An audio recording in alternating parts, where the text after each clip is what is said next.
Welcome back, dear students. We are going to study more about Europe, and the main part we are going to study is about Switzerland. The capital of Switzerland is Bern. Children, please come closer and see. This is Switzerland. It's a Central European country. Okay. It's a mountainous Central European country, and this country is a home to numerous lakes, villages and high peaks of the Alps. It has snow-peaked peaks of Alps. It has blue lakes, emerald valleys, glaciers and picturesque lakeside hamlets imbue this landlocked nation with fairy tale beauty. You'll find this is landlocked. It's surrounded by land. It doesn't have a sea nearby. Therefore, it's a landlocked country, but it's a beautiful country equal to a fairy tale place. Now children, Switzerland is a tourist destination. It's very popular as it offers some of its best ski resorts and hiking areas. Now it has many attractions for many tourists around the year. Now within the top 25 destinations in the world, Switzerland accounts for 10 million of all tourists as of 2002. In 2002, the tourists were almost about 10 million. Then it is famous for its wonderful picturesque scene, that is the scenic beauty, right? And this region is actually a small country, but it has the unlimited range of geography, history and scenic attractions. Okay, and you'll find that the prime reason for tourist arrival in Switzerland is its environment, its location. It is within the alpine regions. It is hilly. There are more agricultural areas around here, and you'll find number of natural parks over here, like Park Ella, Regional Nature Ganstrich. You find all these places. This is the oldest park in Switzerland, and there's Swiss National Park in Graubünden. This is also in Switzerland. Some important tourist destinations in Switzerland are Matterhorn. Matterhorn, its iconic pointed peak. It is one of the highest mountains in the Alps. It is in the line. Switzerland's iconic pointed peak is one of the highest mountains in the Alps. Okay, on the border with Italy, this legendary peak rises to 4,478 meters, and its four steep sides, or you can say faces, lie in the direction of the compass points. Right now, you'll find at the foot of it there's a village named Zermatt. Okay, in this village you'll find the motorized vehicles are banned. Why? To preserve the air quality and peaceful surroundings of the place. Right? In winter, what happens? The skiers. Okay, what do? They can scud down the 300 lane or the slopes 300 kilometers away. Okay, so they go for skiing. In summers also you'll find swimming and tennis activities here. The more activities performed here, like hiking, biking, climbing in the surrounding mountains, and you'll find summer glacier skiing is also available here. Now next attraction of Switzerland is Jungfraujoch, or you can call it Top of Europe. Now this place has an observation terrace and scientific observatory at a height of 3,454 meters. And you'll find the longest glacier in Europe, the Great Elst Glacier, begins at this place, Jungfraujoch, and it's the UNESCO's World Heritage Site. Okay, you can say it's one of the world's UNESCO World Heritage Site, and this Eiger Trail. This comes from Eiger Glacier Station to Alpe Glen which clings to the rocks at the foot of the north face. Now you'll find over here gondola lifts. What are gondola lifts? These are aerial lifts. Okay, you can go from one place to another with the help of a steel cable. Okay, that is strung between two stations. Okay, and sometimes over the intermediate supporting towers. Okay, there are two towers. You can go from one place to another through these gondola lifts. Now there are cable cars. There are also gondola lifts, cable cars to popular viewpoints over the Lauterbrunnen Valley. Picturesque Grindelwald is a glacier village in the Jungfrau region, which makes the great base for adventures into the surrounding mountains. You love to be in Switzerland if you are adventurous by nature, children. Next is Interlaken. Interlaken is between the Lake Thun to the west and Lake Brienz to the east. Now, this is one of the most popular summer holiday resorts in Switzerland. Okay, in the center of the town, you'll find Hohemat.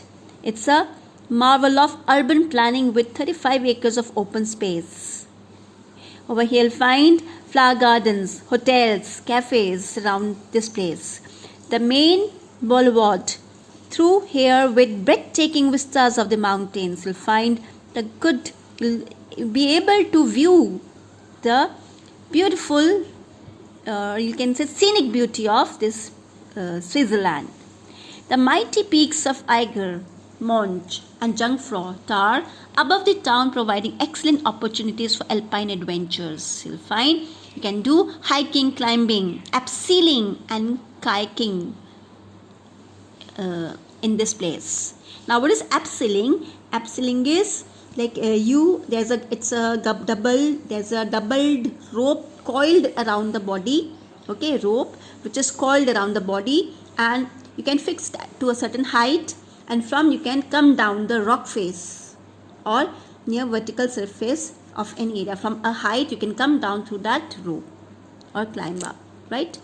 So this is abseiling. Next is Swiss National Park. This was founded in 1914. Okay, this park in the Engadine Valley is the oldest reserve in the Alps. The park encompasses more than 170 square kilometers of mountain pine forest, flower-dotted hollows, shrubs, fast-flowing rivers are found over here, and you'll find limestone crags also. Now you will also find over here 5,000 species of wildlife. Okay, you can name it as marmot, red deer, camas, ibex, fox, and you'll find 100 species of birds also in this park. So this is a view of Swiss National Park. Next is, what is the peak time to visit Switzerland? So it's mentioned over here, summer. That is, summer in Switzerland is June to September. It offers the most pleasant climate for outdoor activities in Switzerland. Okay, the peak months of tourism are July and August. Means most visitors come in the month of July and August. And during this season, these months, what happens? Prices soar high. Yeah? Prices are raised up. Accommodation gets fully booked, and most sites are crammed with tourists. You'll find that there's a jam-packed. So many tourists come during these months. Right? In Ticino, this is another village. Okay, in Switzerland, flowers blossom as early as March. Hikers planning to walk at high altitude should be equipped for snow and ice well into June. If hikers plan to go climb up the altitudes a certain height, okay, they should be ready in the month of June. Okay, and mid-August to late October generally has fairly settled weather and is good period for hiking trips.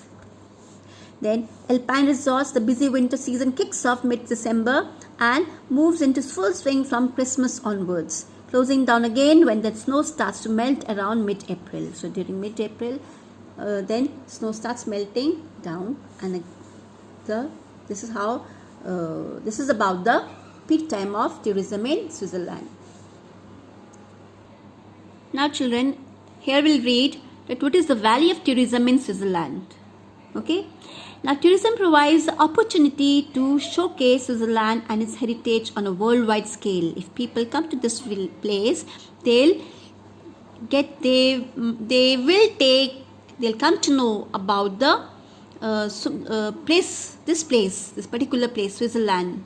How could it be a heritage on a world, and they'll pass it on to many people around through the world. Then tourism increases the country's quality of life by providing entertaining activities. It improves the quality of life, children. Like there are certain entertaining activities performed here. Exchange of culture. People from all over the world meet over here through foreign tourists.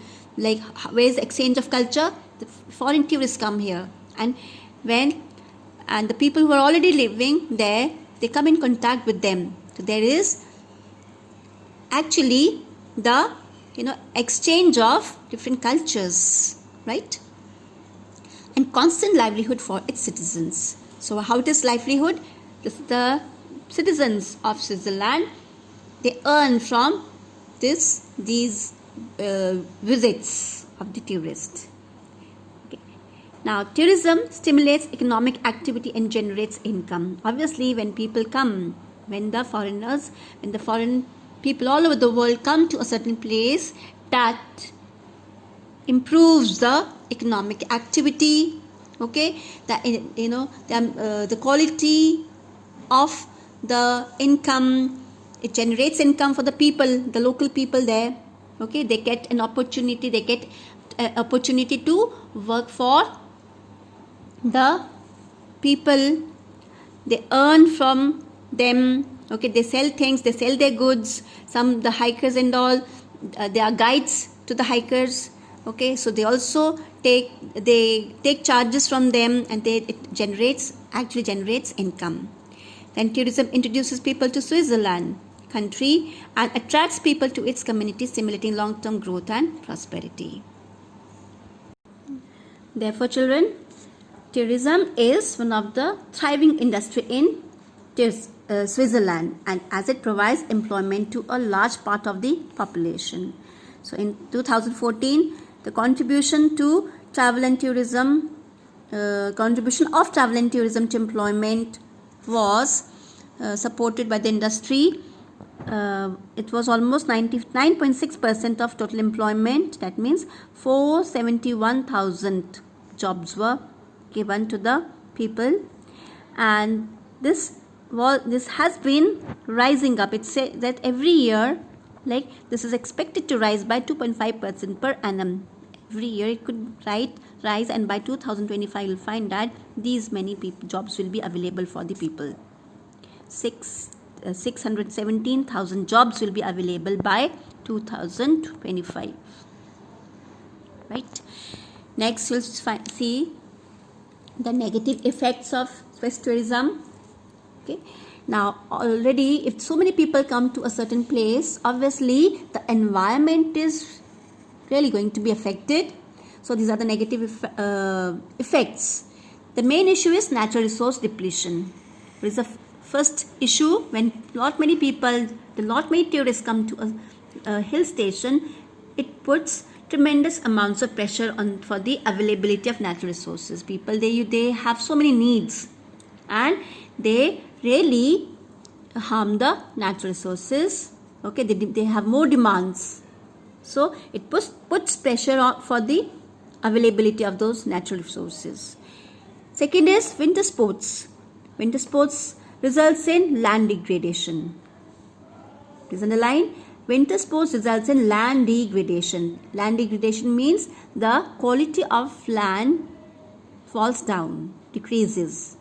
Okay, as they are practiced on a concentrated area, on that particular area for considerable period of time. When same kind of sports are being played at that one particular area for a longer period of time, it spoils the land quality. Third point is transportation and accommodation. Needs to be accessible on the spot. Sewage lines and electricity needs to be built. So many demands are there. There should be proper transportation available, accommodation, living places available for the people at the spot, and sewage lines and electricity lines should also be built. Okay. Next is animals are chased away from their homes. Obviously, so it's human beings always responsible for troubling the animals. Okay, for their own benefit, what do they do? To provide a proper place for the tourists. Obviously, the homes of animals are spoiled. It's damaged. Which now newly constructed buildings are occupy the places of animals, right? This affects the natural habitat and cycle of life. Next point is, not only is the wildlife affected, but the trees and plants are also damaged. These are the negative effects of Swiss tourism. Now, what are the positive effects of Swiss tourism? Right? Now, it provides employment opportunities to large part of the population, and it also helps to bring in foreign exchange. To understand the positive and negative effects of tourism, let us take up an example of famous tourist spot in Switzerland, Zermatt. It's a village at the foot of Matterhorn. Matterhorn is a high peak. Okay, so this place is a popular tourist destination throughout the year. Okay, and it has most beautiful flora and fauna. You'll find beautiful vegetation, flowers over here. Okay, and even the unique animals also. Flora and fauna refers to both plants and animals, which is affected by the tourist activities. Okay, people, they visit this beautiful place and how it affects the activities. Let's read out. Zermatt uses artificial snow to increase the height of slopes. Okay, so to attract the tourists, what do? They use artificial snow to increase the height of the slopes. Although vehicle usage is to the minimum in Zermatt. Okay, it has cable cars, gondolas, chairlifts and drag lifts that pollute the environment. We already have read that in Zermatt motor vehicles are not allowed. They are totally banned because they cause pollution to the environment. So to avoid such a thing, they use cable cars, gondolas, but these also pollute the environment. The government needs to reduce the conflict arising from construction projects and nature. So to improve the existing condition, following steps can be taken. Right? These are the problems faced and what should be the steps taken. First is segregated conservation areas fenced off and marked with notices. So the areas which are conserved should be fenced, properly bordered, it should be properly fenced, means boundaries should be applied there, and all boundaries, the area should be have enough boundary. Okay, and some notices should be marked there at every place. Specially constructed game observation points just off the beaten track to watch animals living in the wild without disturbing them. So there should be observatories proper. From a distance only people should watch the animal. They should not disturb them. Right? Next is a wild-ranging information campaign to make local people and winter visitors sensitive to wildlife protection. Free ranging, skiing or backcountry off-piste in particular often has fatal consequences for animals which are already under threat. So there should be a proper wide-ranging information campaign. People should be properly made aware of wild protection acts. They should not harm the animals. Right? All efforts to improve the existing condition to be monitored by trained specialists. So all these, whatever these efforts should be taken, there should be properly trained, there should be proper employment of trained specialists who would take care of all these things. Now what is this term off-piste? Please come to the definition part. It's a backcountry skiing. Okay, it's also called off-piste. In US it's called backcountry skiing, and in Europe it's called off-piste or out of area. It's skiing in the backcountry on unmarked or patrolled areas either inside or outside the ski resorts boundaries where people, there's no check on the areas. The skiing is done on such an area where there is no check by any authority. Next point is environmental legislation to monitor activities of resorts, and there should be proper laws for resorts and the tourists, right? Then the MAT will need to make sure that it can sustain the control it already has over skiers. Presently, the negative effects outweigh the positive effects, but there are some benefits and limitations are numerous and hard to control, resulting in increasing damage to the environment. So whatever be, Switzerland is a place where we can really enjoy, okay, we can be adventurous, like it's a fairyland, right? But still there are some limitations, and we should take care, we should not damage the environment.